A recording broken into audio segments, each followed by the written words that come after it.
宜兰国防于总日顺成于永康中华路大桥到文化中心，以及东门路到林德转运站等人行空间的障碍，以及公车徛排缺失，来检讨对过路人的威胁。进一步要预防的是配合捷运路网，将周边的人行道完整改善。主要是摆脱行人地角上好的时机，嘛以台北研究以及新加坡、东京等捷运运量成功的关键，要求市长任内要规划好势。咱的捷运跟人行道两者之间的相关性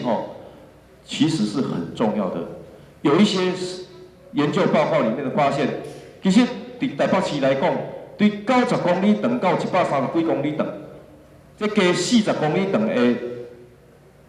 长度已经建制好来讲，但是大众运输捷运的这个使用率，其实它的提升的效率也不高，给2%。但这2%是为什么？因为咱人行道建制的不够完整，所以人不会想要用走到我们的大众运输的我们的捷运站，伊嘛是个要骑好多摆啦，还是想要骑机车？因为我们尊重学术研究，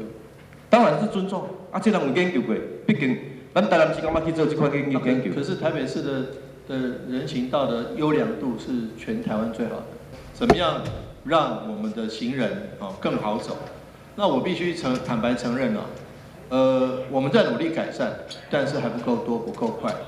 宜兰用优势的人行空间甲道路设计，希望成为台南400以后一项重大的改变甲进步。临时各种活动闹热滚滚，参像做旧，结果道路共款处处陷阱。台南新闻军籍林英庚采访报道。严重的一些威胁，然后我们再继续看。